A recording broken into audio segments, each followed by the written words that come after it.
नमस्कार, मैं Arvind Kumar Singh from triangular classes. I am mathematics expert and trainer एवं कैरियर काउंसलर।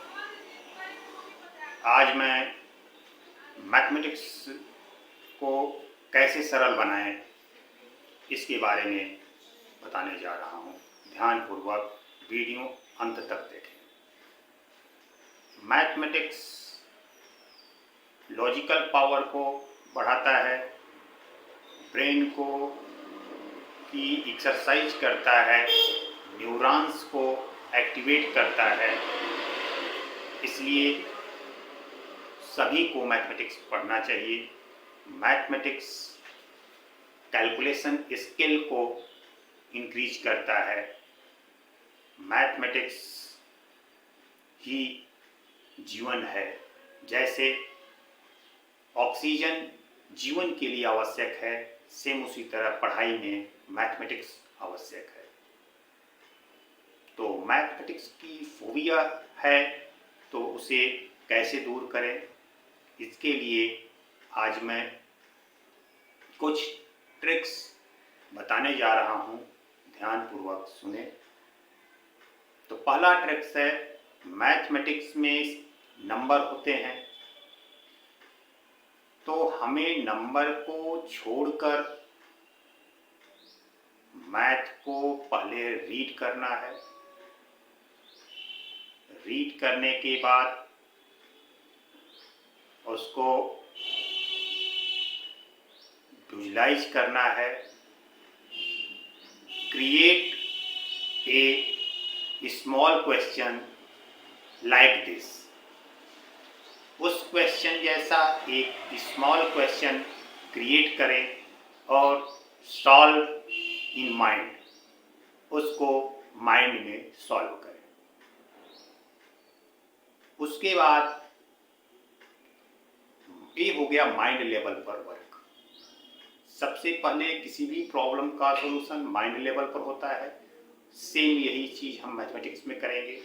मैथमेटिक्स में जैसे मान जाइए पूछ दिया कितने की 350 पेन्स की कीमत 3399 है, तो इसमें फाइंड 96 पेन कॉस्ट। तो यदि यह क्वेश्चन आता है तो सबसे पहले हम एक अपने माइंड में छोटा क्वेश्चन क्रिएट करेंगे। जैसे 3 पेन की कीमत 6 रुपए है, तो 6 पेन की कीमत क्या होगी।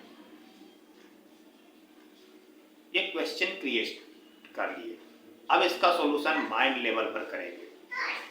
माइंड लेवल पर करने के बाद जिस प्रोसेस से मैंने इस छोटे क्वेश्चन को सॉल्व किया, माइंड में सेम यही प्रोसेस मेथड अप्लाई करेंगे लॉन्ग क्वेश्चन के लिए ऑन पेपर। और प्रॉब्लम आती है नंबर की। मैंने छोटा सा बताया कि अब इसी को हम अपने माइंड लेवल पर इस तरह करेंगे कि कुछ पेन की कीमत कुछ रुपए है तो कुछ पेन की कीमत बताइए। या एक कार कुछ स्पीड से कुछ घंटे में कुछ किलोमीटर जा रहा है, तो कुछ समय में वह कितना दूर जाएगा। इस तरह संख्या को वेरिएबल में क्रिएट करें और उसे सॉल्व करें। इस तरह जो है हम एक माइंड को प्रोग्राम दे देते हैं। उसके बाद नंबर कुछ भी आवे उससे हम सॉल्व कर सकते हैं।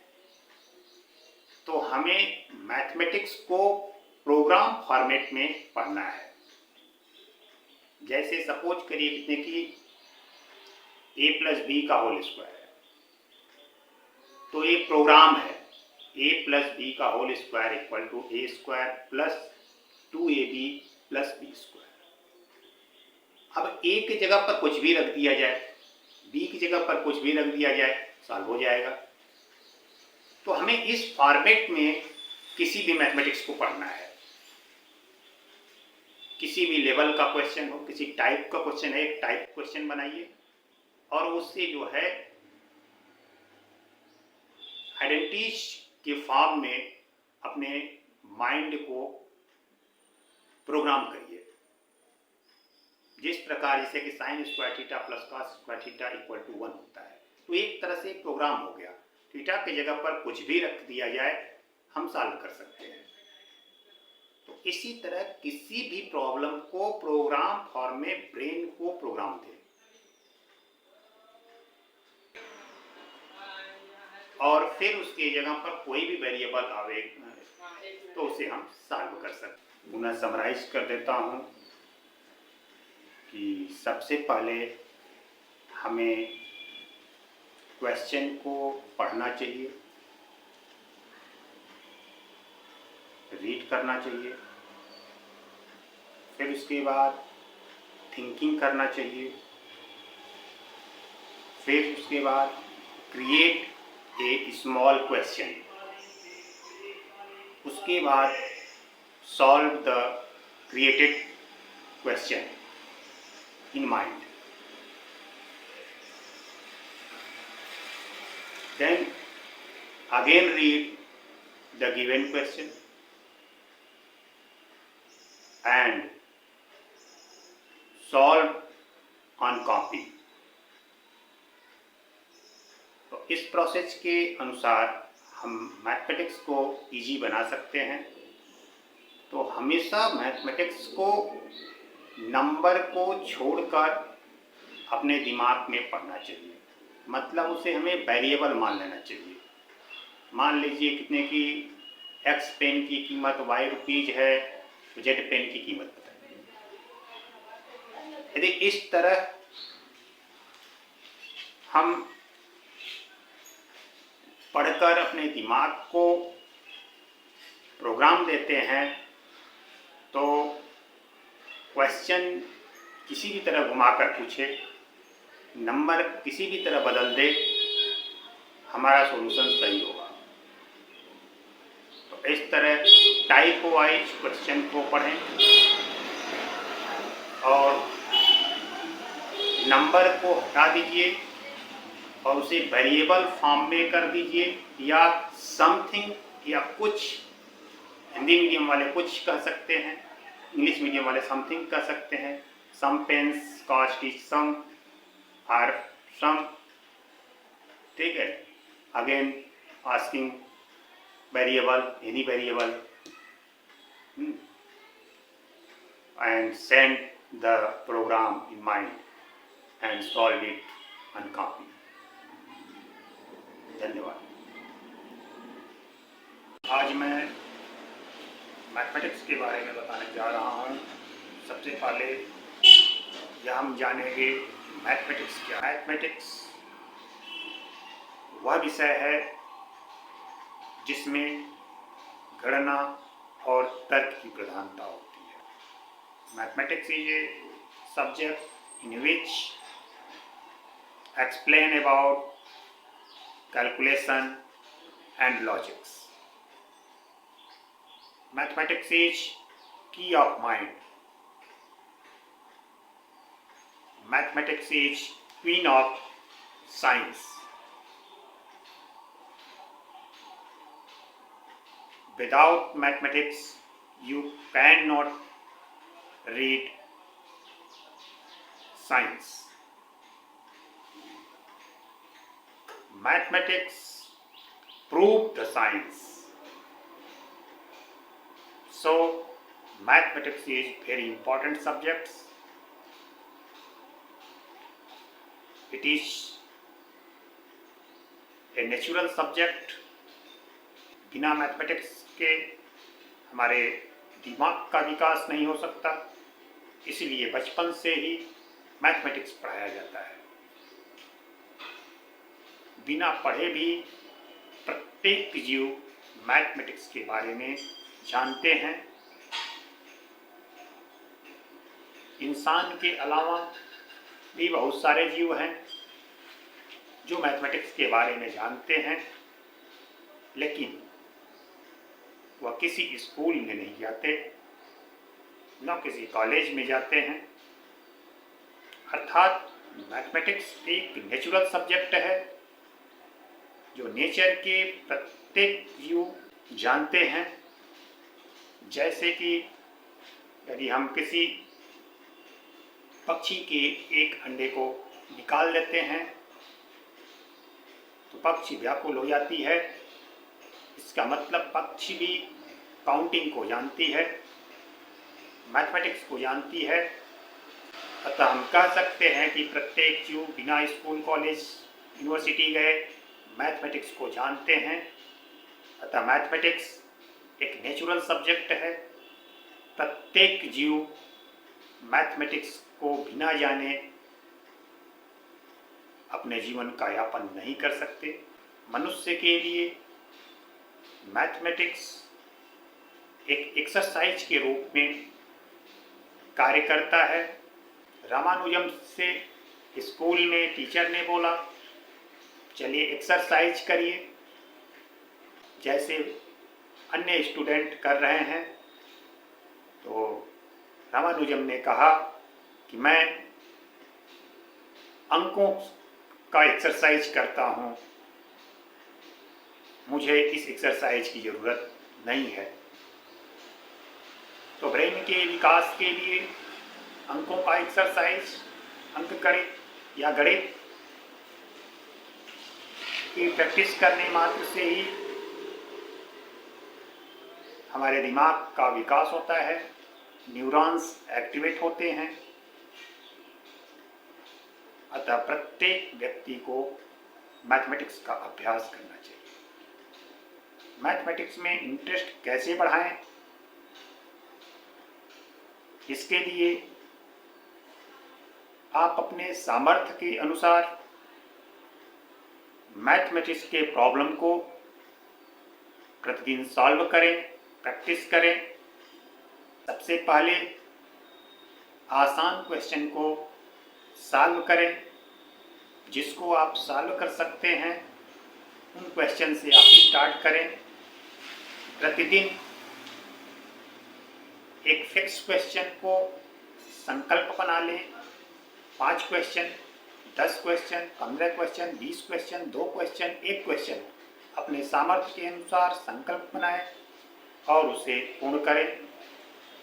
ये प्रक्रिया कम से कम 21 दिन करने मात्र से आपका इंटरेस्ट बढ़ जाएगा। मैथमेटिक्स स्किल को बढ़ाने के लिए रिवर्स काउंटिंग करें 1000 to 1। इससे आपका ब्रेन इंक्रीज करेगा, एक्टिवेट होगा, न्यूरॉन्स एक्टिवेट होंगे। आपको प्रतिदिन दिनचर्या का जो कार्य करते हैं उसे पैटर्न वाइज ना करके हर पैटर्न को चेंज करते रहें, अपने ब्रेन को चैलेंज देते रहें। इससे आपका मैथमेटिकल स्किल इंक्रीज करेगा, इंटरेस्ट बढ़ेगा। तो मैथमेटिक्स के डर को कैसे भगाएं वाले वीडियो में मैंने बताया था कि मैथमेटिक्स को सबसे पहले रीड करें, विजुलाइज करें, create a small question and solve in mind, then apply this rule on question and solve on copy। इस रूल को अप्लाई करते हुए आप मैथमेटिक्स को पढ़ें और अपने दिमाग में ये बोलें कि मैथमेटिक्स में मेरा इंटरेस्ट दिन प्रतिदिन बढ़ रहा है और दिन प्रतिदिन हमारा कैलकुलेशन इंक्रीज कर रहा है। इन विचारों को आप व्यक्त करते हुए मैथमेटिक्स को सॉल्व करें। मैथमेटिक्स आपका अच्छा होगा, अच्छे अंक प्राप्त करेंगे। मैथमेटिक्स में अच्छे अंक प्राप्त करने के लिए आप 9453081534 पर संपर्क करके क्लास कर सकते हैं। ऑनलाइन क्लास कर सकते हैं, ऑफलाइन क्लास कर सकते हैं, ब्रेन ट्रेनिंग कर सकते हैं। मैथमेटिक्स के डर को भगा सकते हैं। तो इन्हीं बातों के साथ मैं वाणी को विराम देता हूँ। धन्यवाद, नमस्कार। किसी भी तरह की समस्या हो उसके लिए आप संपर्क करें।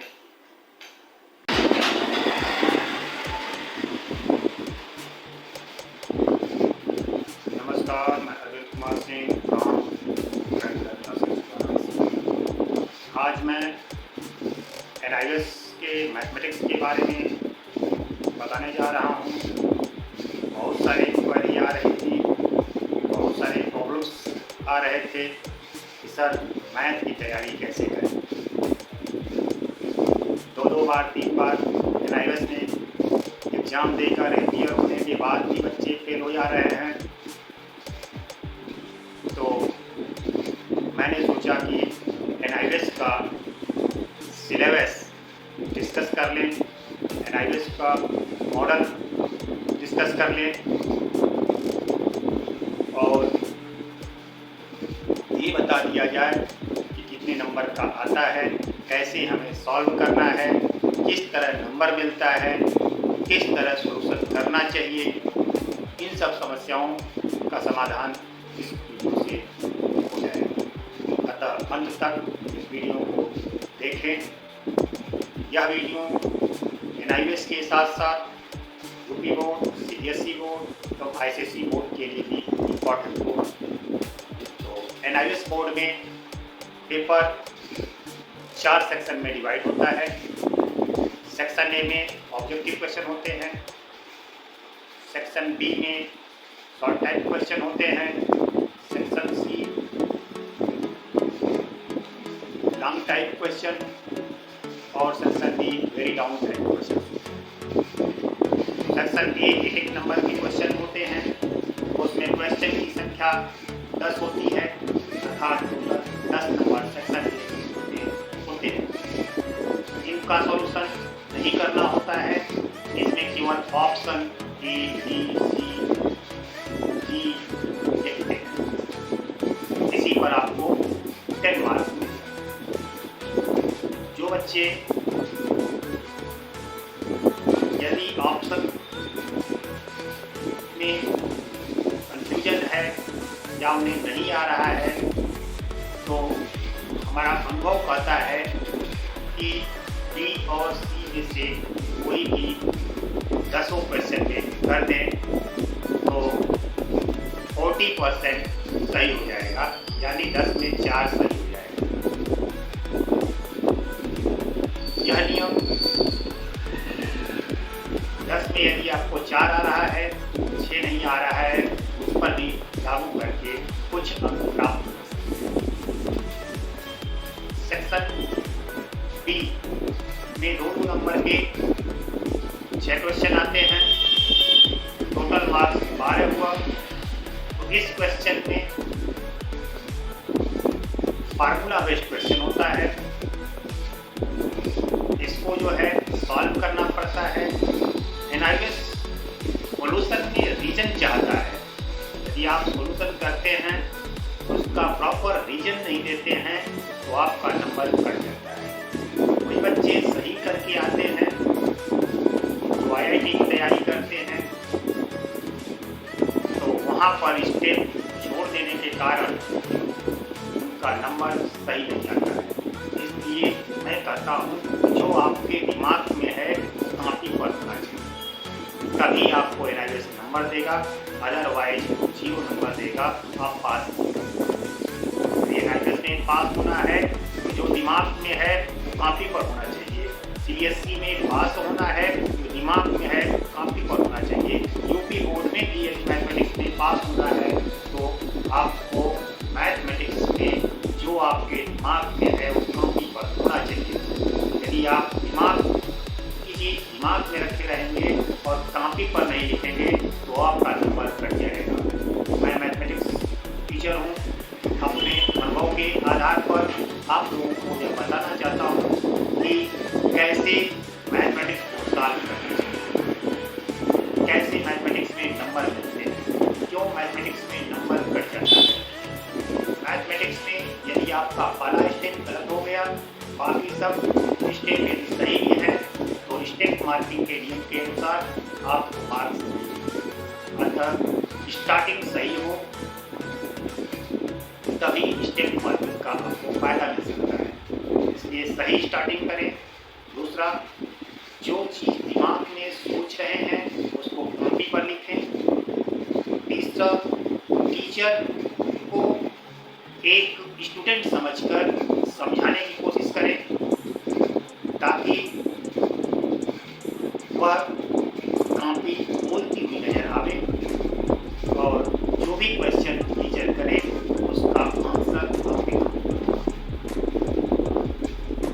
सबसे पहले आप अपने आप से क्वेश्चन करें, यह स्टेप क्यों किया, उसका रीजन जो आपको मिले वह कॉपी पर ब्रैकेट में लिखें, तभी आप मैथमेटिक्स में अच्छे अंक प्राप्त कर सकते हैं। उसके बाद सेक्शन सी की बारी आई। सेक्शन सी में 12 क्वेश्चन होते हैं, प्रत्येक क्वेश्चन 4-4 नंबर के होते हैं, टोटल 48 मार्क्स। और लास्ट सेक्शन डी होता है जिसमें 6-6 नंबर के क्वेश्चन होते हैं, उनकी संख्या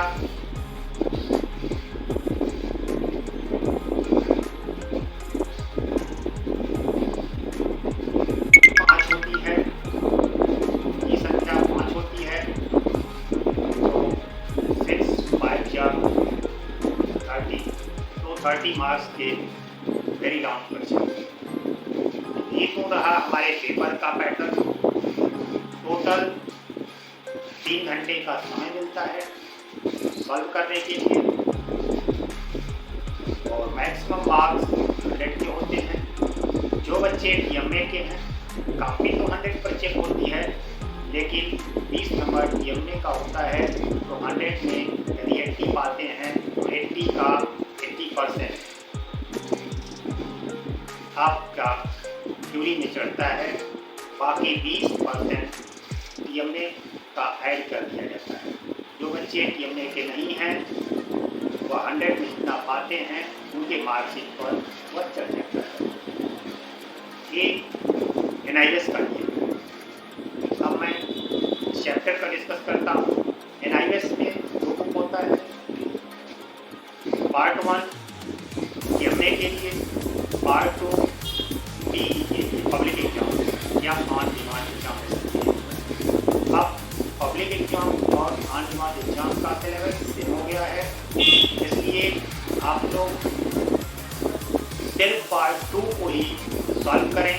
कुछ बच्चे पार्ट 1 को सॉल्व करने में समय व्यर्थ कर देते हैं, पार्ट 2 को सॉल्व नहीं कर पाते हैं और एग्जाम में करते हैं जो हमने तैयार किया था वो नहीं। तो आप लोग जान लें कि NIS पार्ट 2 से पब्लिक एग्जाम या ऑन डिमांड एग्जाम में क्वेश्चन देता है और DMA के जो क्वेश्चन होते हैं जिसको घर पर सॉल्व करके अपने स्टडी सेंटर पर जमा करते हैं वह पार्ट 1 से होता है। तो पार्ट 2 में सबसे पहला मॉड्यूल जिसे हम मॉड्यूल 6 कहते हैं वह एलजेब्रा है। एलजेब्रा में 3 चैप्टर रखा गया है। पहला मैट्रिक्स, दूसरा डिटरमिनेंट्स, तीसरा inverse of matrix and its application. तो ये 3 चैप्टरों से 17 नंबर का क्वेश्चन आता है। मॉड्यूल 7 रिलेशन एंड फंक्शन, इसमें 2 चैप्टर है जो 12 अंक के आते हैं। Relation and function, inverse trigonometry function. उसके बाद मॉड्यूल 8 में कैलकुलस आता है। कैलकुलस में differentiation, integration, differential equation, application of integration main ये चैप्टर्स हैं। इनके नाम 25 से लेकर 32 तक, यानी लिमिट्स एंड फंक्शन वाला चैप्टर, डिफरेंशिएशन, दूसरा differentiation of trigonometric function, differentiation of exponential and logarithmic function, application of derivative, integration, different equation, differential equation. इतने चैप्टर्स हैं। सभी चैप्टर्स को सॉल्व करके आप 45 नंबर यानी 45 मार्क्स प्राप्त कर सकते हैं। और module 9 vector and three dimensional geometry, जिसमें 4 चैप्टर हैं। 4 चैप्टर को पढ़ने के बाद आप 17 अंक प्राप्त कर सकते हैं। चैप्टर का नाम है introduction of three dimensional geometry, vector, plane and straight line. इन 4 चैप्टर को अच्छी तरह से तैयार करें। यदि आपके पास NIOS द्वारा बुक नहीं भेजा गया है तो NIOS के साइट पर जाकर PDF डाउनलोड कर लें और उसका प्रिंट आउट करके उसका एग्जाम्पल पढ़ जाए। 80% एग्जाम्पल या एग्जाम्पल बेस्ड क्वेश्चन आते हैं। अगर NIOS के सभी बच्चे बुक्स को डाउनलोड करके या बुक की हार्ड कॉपी है तो उसके एग्जाम्पल सॉल्व कर जाए तो उन्हें अच्छे प्राप्त हो सकते हैं। उसके बाद मॉड्यूल 10 है, जिसमें 2 चैप्टर है, linear programming and mathematical reasoning. इससे 9 नंबर के क्वेश्चन आते हैं। ये बहुत आसान चैप्टर है। इसमें मैक्सिमम थ्योरी है, linear programming, linear equation in 2 variable जैसा ही है, बाई ग्राफ मेथड जैसे क्लास 10th में हम लोग linear equation in 2 variable solve करते थे, सेम उसी तरह इसको सॉल्व करते हैं। इसमें कॉर्नर पॉइंट देते हैं, उसके बाद जो गिवन होता है जेड की वैल्यू उसमें रख देते हैं, मैक्सिमाइज मिनिमाइज ये सब निकल जाता है। आसानी से 6 नंबर प्राप्त कर सकते हैं। इस तरह इस सिलेबस को पढ़ें और अच्छे अंक प्राप्त करें। यदि आप लोग हमारा सहयोग करेंगे, इस वीडियो को लाइक, शेयर और सब्सक्राइब करेंगे तो इस सभी चैप्टर्स का इम्पोर्टेंट क्वेश्चन मैं वीडियो के माध्यम से अपने यूट्यूब पर अपलोड करूँगा। यदि यह वीडियो आप लोगों को अच्छा लगता है तो लाइक करें, शेयर करें और सब्सक्राइब करें। धन्यवाद। ब्रेन, माइंड और बॉडी को हेल्दी रखने के 9 स्टेप हैं। Brain gym, music therapy, hypnotherapy, breathing exercise, blind fold activation, eye exercise, DMIT test and meditation, self healing also. यहाँ 2 वेक्टर दिया हुआ है जिसमें A.B निकालना है और उन दोनों के बीच का एंगल निकालना है। तो सबसे पहले A.B निकालेंगे।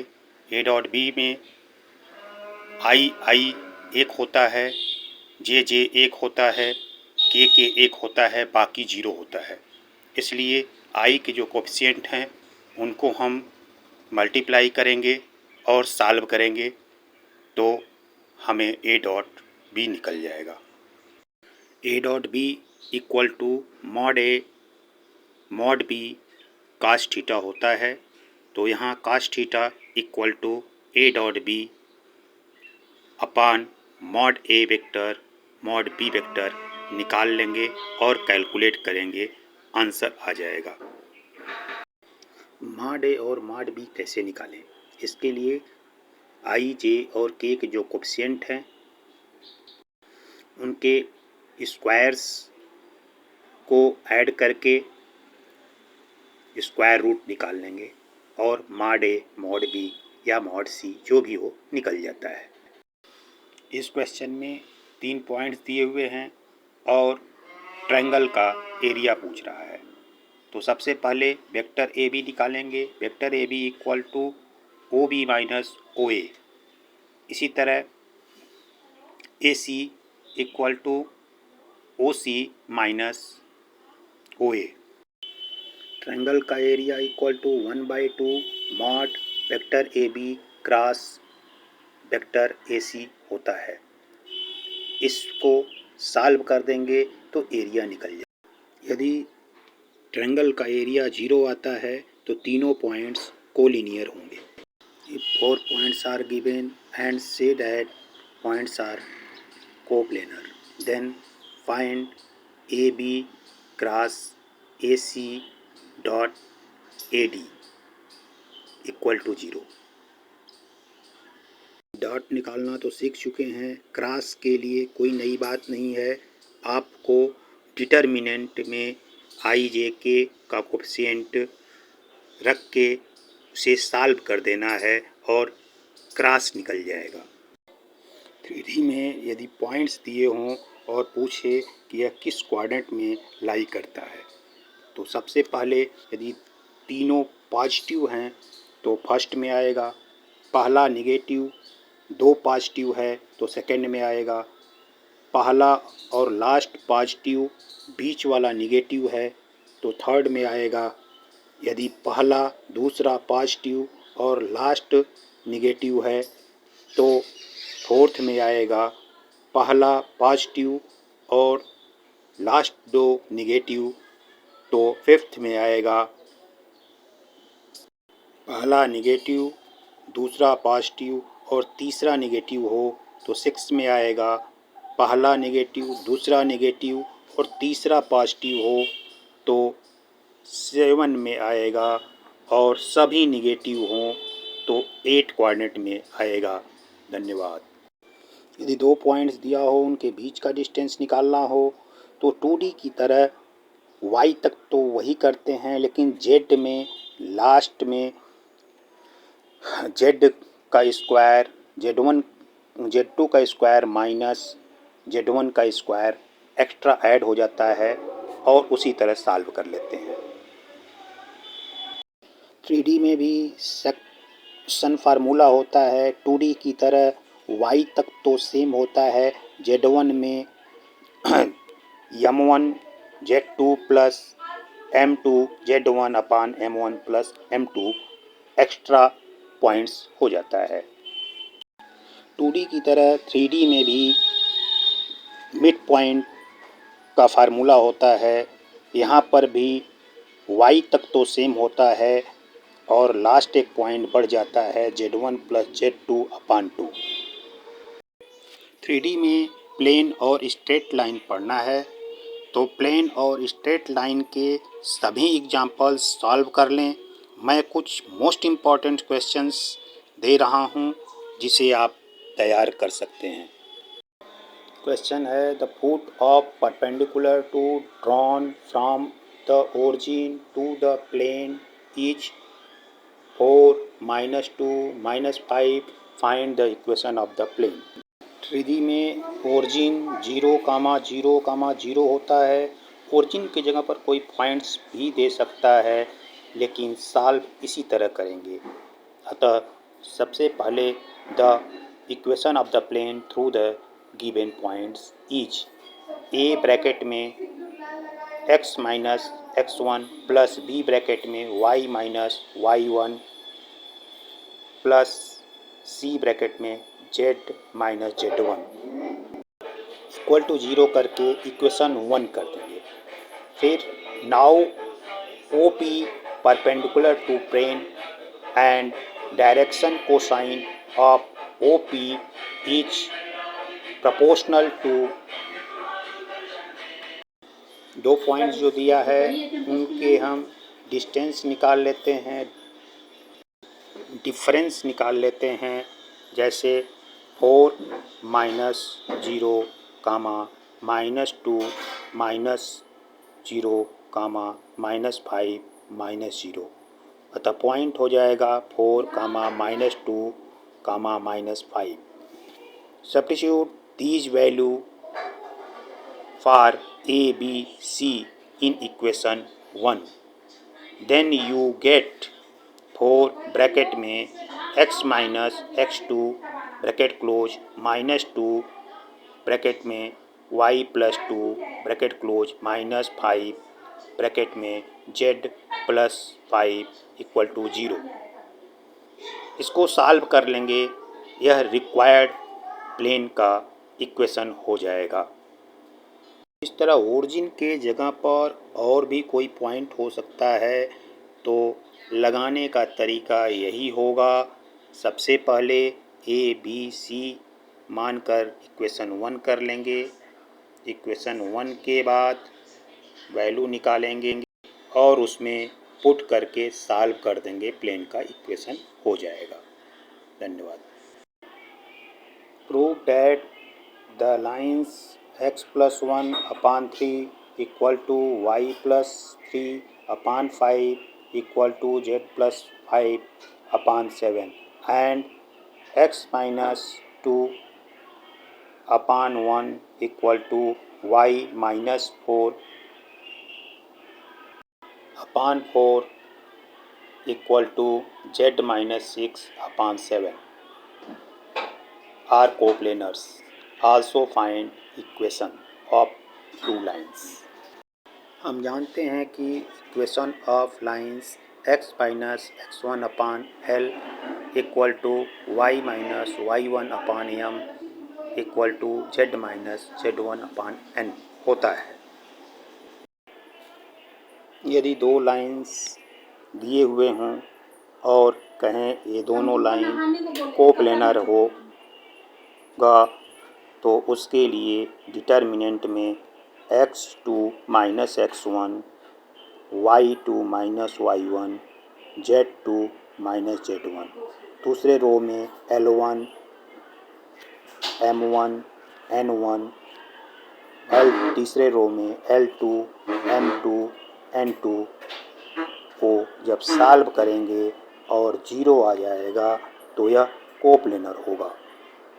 और प्लेन का इक्वेशन निकालने के लिए डिटर्मिनेंट में x minus x1, y minus y1, z minus z1, L1, M1, N1, L2, M2, N2 equal to 0 करके सॉल्व करेंगे और जो आएगा वही प्लेन का इक्वेशन होगा। इस तरह x1, x2, y1, y2, z1, z2 बदल सकता है, तो उस आधार पर हम इसमें रखकर निकाल लेंगे।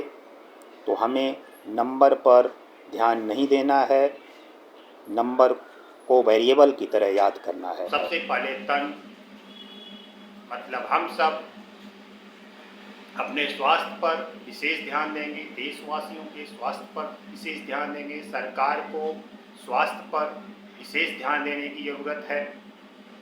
दूसरा मन मतलब कि शिक्षा से है, माइंड से है, हम माइंड को ट्रेंड करेंगे। धन का मतलब हुआ कि उद्योग, व्यापार, नौकरी, इन सब पर विशेष ध्यान देंगे, तब हमारे देश का विकास हो सकता है। धर्म, नियम का पालन करेंगे, धर्म का पालन करेंगे, धारण करने योग्य जो नियम है उसका हम सब पालन करेंगे, तब देश का विकास हो सकता है। और वतन के हित के लिए हम कार्य करेंगे, हम कोई ऐसा कार्य नहीं करेंगे जिसमें स्वतः हित हो लेकिन देश का अहित हो। तो इन 5 संकल्प को लेते हुए हम यह संकल्प लेते हैं कि जो भी हम कार्य करेंगे वह देश के हित में होगा, जनहित में होगा, समाज के हित में होगा। इसी के साथ अपनी वाणी को विराम देते हैं। जय हिंद, जय भारत।